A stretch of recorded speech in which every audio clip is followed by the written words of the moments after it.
Hi guys, welcome back to my channel family on flight mode. आज हम इस video में एक बहुत ही खूबसूरत जगह आए हुए हैं। एक ऐसी ऐतिहासिक और सांस्कृतिक हेरिटेज साइट है जो कि है एलोरा केव। ये जगह इतनी यूनिक है, इतनी खास है। यहाँ आपको हिंदू, बौद्धिस्ट और जैन धर्म से जुड़ी हुई केव्स एक ही जगह पर देखने को मिलती हैं।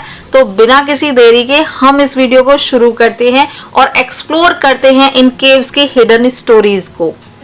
एलोरा केव्स पहुंचने के लिए आप बाय कार, बाय बस, बाय ट्रेन और बाय फ्लाइट पहुंच सकते हैं। एलोरा केव्स छत्रपति संभाजीनगर महाराष्ट्र में लोकेटेड है और ये एक यूनेस्को वर्ल्ड हेरिटेज साइट है। यहाँ आपको 34 केव्स देखने को मिलती हैं एक ही कॉम्प्लेक्स में। इनका जो निर्माण हुआ था वो 6th सेंचुरी से लेकर 10th सेंचुरी के बीच में करवाया गया था। इंटरेस्टिंग बात यहाँ की ये है कि ये पूरा कॉम्प्लेक्स आपको रॉक कट आर्किटेक्चर का एक जिंदा एग्जाम्पल भी पेश करता है। इसकी एंट्री फी इंडियंस के लिए 40 रुपीज और फॉरेनर्स के लिए 600 रुपीज है। यहाँ पर आपको टोकन मिलता है और ये टोकन आपको एंड तक संभाल कर रखना है क्योंकि इसी टोकन की हेल्प से आप एग्जिट लेते हैं। क्योंकि आपको एलोरा केव्स के अंदर बहुत ज़्यादा चलना पड़ता है, तो अगर आपके साथ बच्चे हैं या सीनियर सिटीजन हैं तो आप ये वाली गाड़ी कर सकते हैं जो आपको सारी ही केव्स को आराम से घुमा देते हैं। एलोरा केव्स के अंदर हमें 34 केव्स देखने को मिलती हैं, जिसमें से 1 से लेकर 12 बुद्धिस्ट केव हैं, 13 से लेकर 29 हिंदू केव्स हैं और 30 से लेकर 34 जैन केव्स देखने को मिलती हैं। तो हम स्टार्ट करते हैं बुद्धिस्ट केव से। बौद्ध गुफाओं का निर्माण वाकाटक और राष्ट्रकूट राजवंशों के शासनकाल में हुआ था। उस समय बौद्ध धर्म बहुत ज्यादा प्रभावशाली था और इन गुफाओं का निर्माण बौद्ध भिक्षुकों के धार्मिक और आध्यात्मिक जीवन के लिए किया गया था। इन गुफाओं में भिक्षुकों के ध्यान और शिक्षा के लिए विहार और पूजा के चैत्य गृह बनाए गए थे।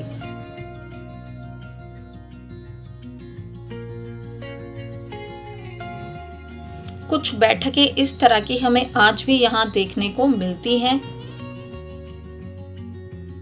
बौद्ध धर्म की ये 12 गुफाएं काफी खास हैं और देखने में उतनी ही ज्यादा खूबसूरत हैं। इनकी दीवारों पर आपको कमाल की नक्काशी और बहुत सी चीजें देखने को मिलती हैं। सारी ही जो गुफाएं हैं वो बहुत खास हैं, लेकिन इन सब गुफाओं में जो मुख्य गुफा है वो है गुफा संख्या 10। गुफा संख्या 10, जिसे विश्वकर्मा गुफा के नाम से जाना जाता है, बौद्ध गुफाओं में सबसे ज्यादा इम्पोर्टेंट और सबसे ज्यादा खास इस गुफा को माना जाता है। इसे एक विशाल चैत्य गृह के रूप में बनाया गया है, जिसमें एक स्तूप भी हमें देखने को मिलता है।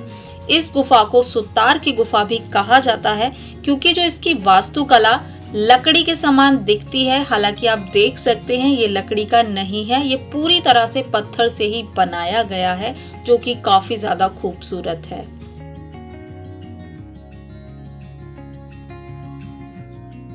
बौद्ध गुफाओं की वास्तुकला और मूर्तियां बहुत ही सुंदर और आकर्षक हैं और यहाँ बुद्ध और बौद्धिस्टों की अनेक मूर्तियां हमें देखने को भी मिलती हैं, जो बौद्ध कला की उत्कृष्टता को दर्शाती है। गुफाओं की दीवारों और स्तंभों पर आपको की गई नक्काशी बौद्ध धर्म के विभिन्न पहलुओं को प्रस्तुत करती हुई नजर आती है, जैसे बुद्ध के जीवन की कहानियां, धर्मचक्र प्रवर्तन और बुद्ध की ध्यान अवस्था। तो इस तरह की बहुत सारी कलाकारी हमें यहाँ देखने को मिलती है।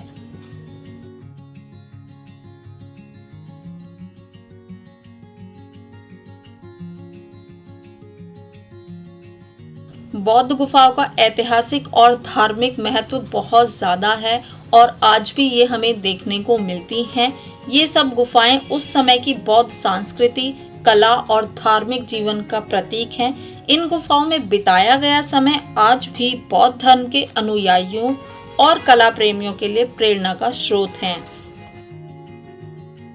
बौद्ध एलोरा गुफाएं सिर्फ धार्मिक स्थल ही नहीं बल्कि भारतीय कला और संस्कृति की एक अमूल्य धरोहर है, जो आज भी अपनी उत्कृष्टता और सौंदर्य से दुनिया भर के पर्यटकों को अपनी ओर आकर्षित करता है और आज भी दुनिया भर से लोग यहाँ इसे देखने के लिए आते हैं। अब हम चलेंगे हिंदू केव्स की तरफ और जानेंगे हिंदू केव्स का इतिहास। हिंदू गुफाओं का निर्माण राष्ट्रकूट राजवंश के शासनकाल में हुआ था। इस समय हिंदू धर्म का प्रभाव बहुत बढ़ रहा था और इन गुफाओं को भगवान शिव, विष्णु और अन्य देवी देवताओं को समर्पित किया गया था। इन गुफाओं में आपको हिंदू पौराणिक कथाओं और धार्मिक मान्यताओं से जुड़ी अद्वितीय मूर्तियां और शिल्पकला देखने को मिलती हैं। हिंदू गुफाओं में गुफा संख्या 14 रावण की खाई और गुफा संख्या 15 10 अवतार गुफा बहुत महत्वपूर्ण है। इन गुफाओं में विष्णु के 10 अवतार, देवी देवताओं के विभिन्न रूप और पौराणिक कथाओं से संबंधित अनेक मूर्तियां और शिल्पकला देखने को मिलती हैं।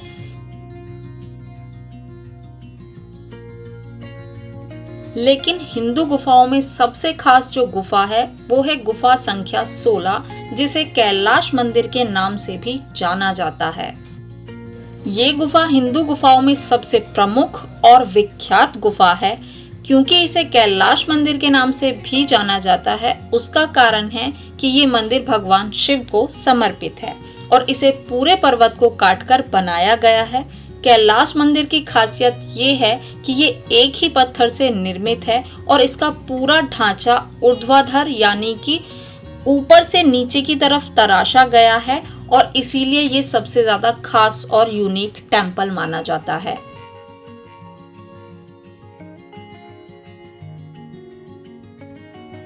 इस मंदिर की वास्तुकला अद्वितीय है, जिसमें विशाल मंडप, स्तंभ और शिवलिंग शामिल हैं। कैलाश मंदिर की दीवारों पर आपको महाभारत, रामायण और पुराणों से जुड़ी हुई बहुत सी कहानियों का चित्रण बहुत ही खूबसूरती से दीवारों पर आपको देखने को मिलता है। एलोरा केव्स के कैलाश मंदिर से ये स्तंभ जो इतना खूबसूरत दिख रहा है, इसे हम डेली लाइफ में देखते हैं। हमारे 20 रुपए के नोट पर ये यहीं से इंस्पायर्ड होकर लिया गया है।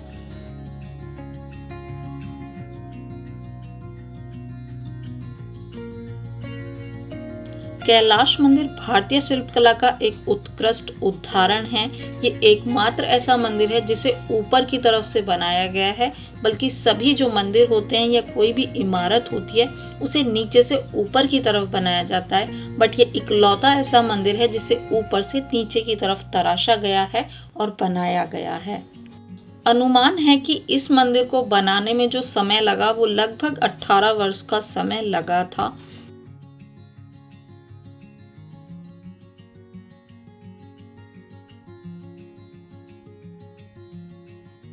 एलोरा की हिंदू गुफाएं भारतीय धर्म, संस्कृति और शिल्पकला की समृद्ध धरोहर तो हैं ही, और ये गुफा न केवल धार्मिक दृष्टिकोण से महत्वपूर्ण है, बल्कि ये प्राचीन भारतीय कारीगरों की कला और तकनीकी कौशल का भी प्रतीक है।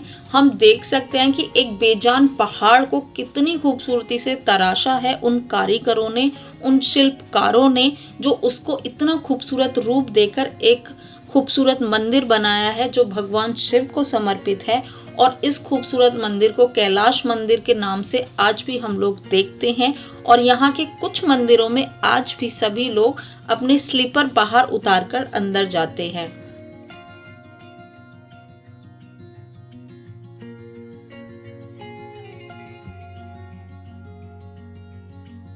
कैलाश मंदिर में ही एक साइड में आपको भगवान शिव के इतने अवतार देखने को मिलेंगे।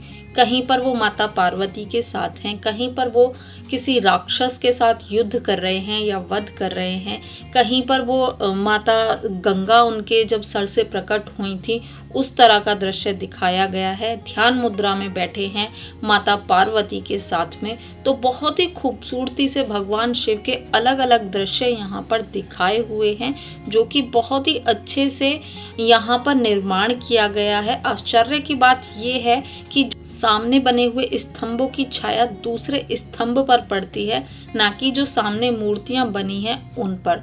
तो बहुत ही प्यारा यहाँ पर भगवान शिव को इतना खूबसूरती से रिप्रेजेंट किया हुआ है इन मूर्तियों के द्वारा।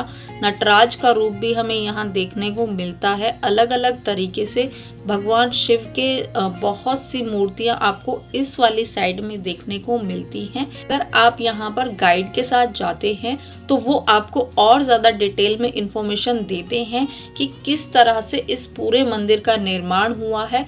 कहाँ पर कौन सी चीज़ का निर्माण किया गया है, किस तरह से उसको बनाया गया है, बहुत ही खूबसूरती से यहाँ पर गाइड आपको एक्सप्लेन करते हैं। तो आप अगर यहाँ पर जाते हैं तो डेफिनेटली आपको एक गाइड हायर करना चाहिए, क्योंकि हिस्टोरिकल पैलेस पर विदाउट गाइड ऐसा लगता है कि बस हम पत्थर देखकर आ गए हैं। लेकिन अगर आप एक गाइड हायर करते हैं तो उससे आपको पूरी जो पीछे की हिस्ट्री है वो जानने का मौका मिलता है। भगवान शिव की बनी हुई ये खूबसूरत मूर्तियां आप अगर पहचान पाए हैं कि किस दृश्य को वो दिखा रही हैं तो मुझे कमेंट में ज़रूर बताइएगा। केव नंबर 19 में आज भी आपको शिवलिंग देखने को मिलता है, जिसको आप देख सकते हैं सामने, वो आज भी स्थापित है। अब हम कुछ झलकियां देख लेते हैं हिंदू गुफाओं की और अन्य गुफाओं की, जो कि भगवान शिव, भगवान विष्णु, भगवान गणेश या अन्य देवी देवताओं को ही समर्पित हैं। तो देखते हैं उनकी कुछ झलकियां।